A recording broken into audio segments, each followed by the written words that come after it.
Assalamualaikum warahmatullahi wabarakatuh. Kisah sejarah Prabu Siliwangi. Nama asli berikut sejarah hingga silsilah keturunannya. Prabu Siliwangi dikenal sebagai tokoh sejarah.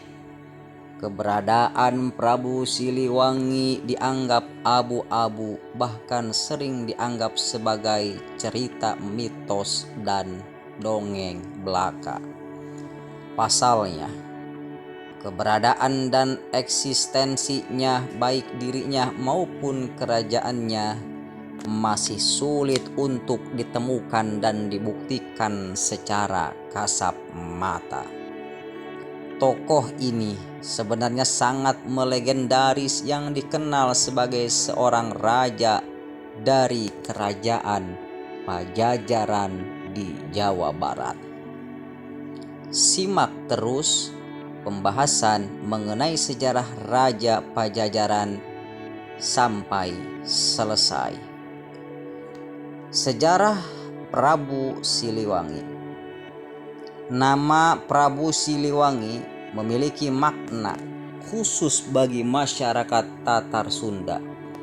Nama tersebut dikenal sebagai suatu kebanggaan bagi masyarakat Tatar Sunda, yang mana raja tersebut memimpin kerajaan hingga mencapai masa gemilang.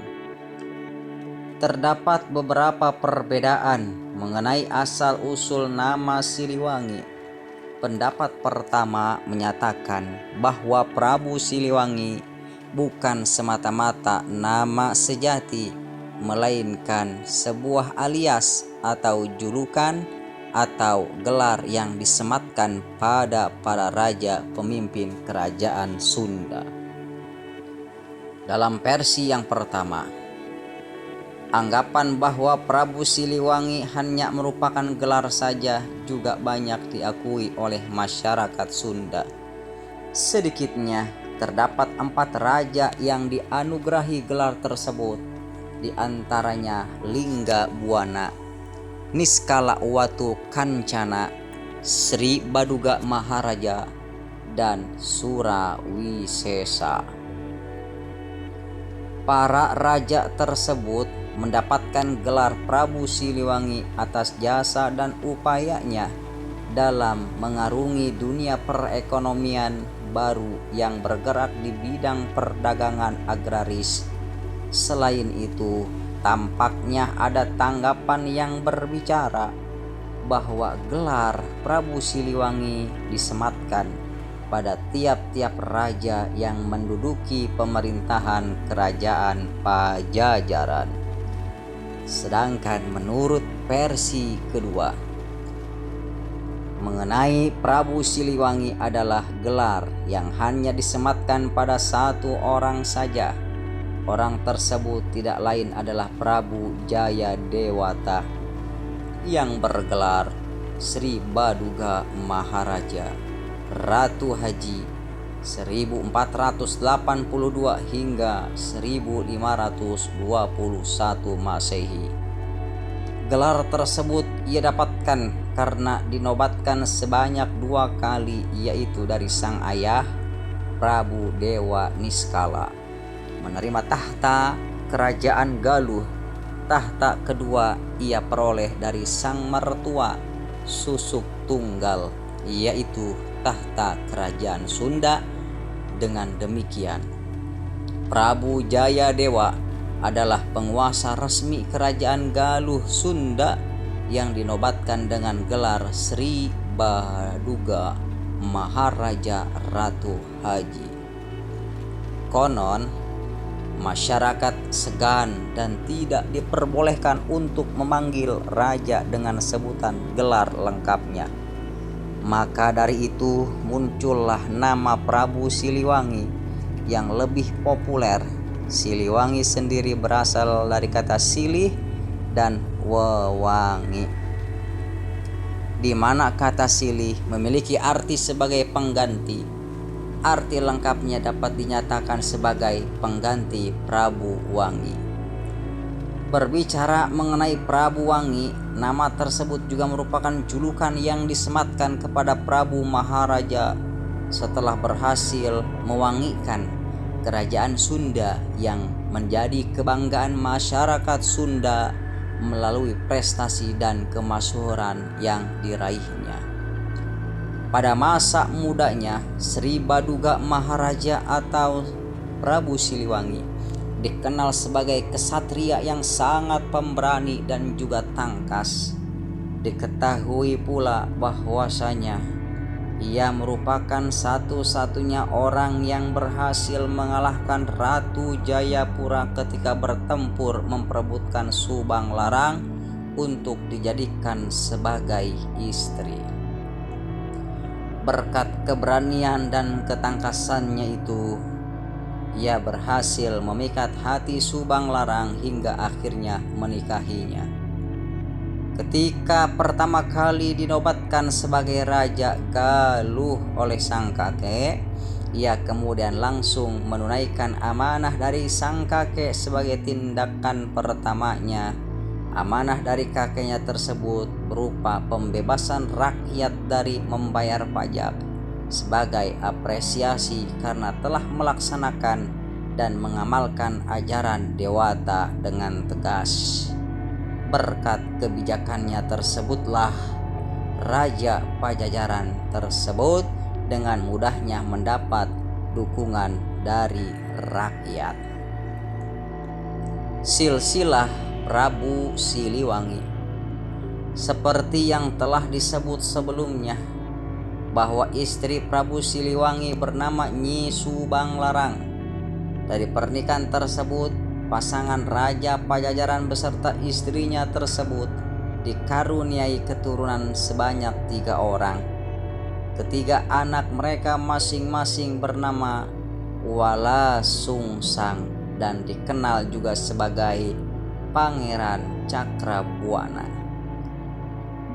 Anak kedua beliau yakni Rara Santang yang nantinya dikenal sebagai ibu dari ulama Islam yang terkenal di Jawa, yakni Sunan Gunung Jati. Dan anak yang ketiga, anak yang terakhir mereka bernama Prabu Kian Santang yang nantinya juga menjadi pemimpin yang adil. Kepemimpinan Prabu Siliwangi. Syarif Hidayat merupakan cucu Prabu Siliwangi dari Lara Santang. Tanggal 12 bagian terang bulan Caitra tahun 1404 Saka, cucu Sri Baduga Maharaja tersebut memberhentikan pengiriman upeti yang rutin dibawa ke Pajajaran setiap tahunnya. Di lain sisi, pada waktu yang bersamaan, para armada laut Kerajaan Demak telah siap siaga di pelabuhan Cirebon guna bersiap serta menjaga apabila terdapat kemungkinan datangnya serangan dari Pajajaran. Hal tersebut memang benar terjadi, di mana Tumenggung Jayabaya dikirim menuju Cirebon dengan membawa 60 anggota pasukan yang membersamainya. Tumenggung yang memang tidak mengetahui keberadaan pasukan Demak yang sudah bersiap siaga di sana kewalahan menghadapi mereka. Ia dan pasukannya yang berjumlah 60 orang tersebut tidak berdaya dalam melawan pasukan gabungan Cirebon, Demak hingga akhirnya menyerahkan diri. Mendengar kabar tersebut membuat lelaki yang berkedudukan sebagai Raja Pajajaran itu marah besar. Dengan masih dipenuhi amarah yang menggebu-gebu, ia kemudian bersegera menyiapkan pasukan dalam jumlah besar dan berencana menyerang Cirebon. Akan tetapi hal tersebut berhasil digagalkan berkat nasihat dari Purohita, yaitu pendeta tertinggi keraton yang bernama Ki Purwagali. Akibat dari kejadian itu, Raja Pajajaran itu lebih menitik beratkan kepemimpinannya dalam hal pembinaan agama, pembuatan jalan, pembuatan parit, pertahanan, hingga pembinaan angkatan perang dan pesawat tempur. Keputusan tersebut ia ambil karena kerajaan Pajajaran adalah negara yang kuat di lingkup daratan namun lemah di lautan. Kisah Macan Putih Prabu Siliwangi. Ketika anaknya yang bernama Kian Santang sudah dewasa, Siliwangi lalu diajak anaknya untuk memeluk agama Islam. Namun, raja yang bergelar Sri Baduga Maharaja itu menolaknya. Kemudian, karena Kian Santang tidak ingin ayahnya berada di jalan yang salah, maka ia tidak pernah menyerah untuk membujuk ayahnya. Demi menghindari konflik,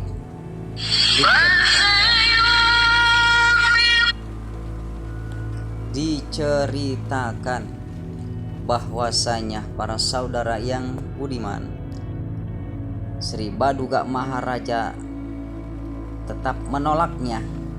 Ayahandanya yang berjalan di jalan yang salah tersebut, maka ia tidak pernah menyerah untuk membujuknya demi menghindari konflik. Kemudian diceritakan bahwa Prabu Siliwangi melakukan moksa. Moksa sendiri berarti menghilang dari peradaban saat itu. Mitos yang beredar di kalangan masyarakat Sunda adalah mereka mempercayai bahwa Prabu Siliwangi berubah menjadi macan putih.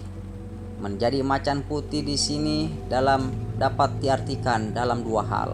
Yang pertama adalah bahwa raja dari Sri Baduga itu berubah menjadi seekor harimau putih. Sedangkan tafsir yang kedua mengemukakan bahwasanya sifatnya lah yang berubah layaknya harimau putih, yaitu menjadi lebih pemberani, bertanggung jawab, serta lebih cinta kepada keluarga. Sri Baduga Maharaja seringkali dianggap sebagai mitos belaka oleh masyarakat Indonesia. Namun, pemimpin kerajaan Pajajaran ini bagi sebagian yang lain diyakini keberadaannya nyata sebagaimana raja dari kerajaan yang lain. Meskipun demikian, kisah Prabu Siliwangi sangatlah melekat dan memiliki makna tersendiri bagi masyarakat Indonesia, khususnya masyarakat Tatar Sunda. Inilah kisah sejarah Prabu Siliwangi yang bisa kami sajikan kepada Anda semuanya. Semoga bisa menambah wawasan sejarah kita agar kita bisa mencintai negeri Indonesia. Semoga bermanfaat. Assalamualaikum warahmatullahi wabarakatuh.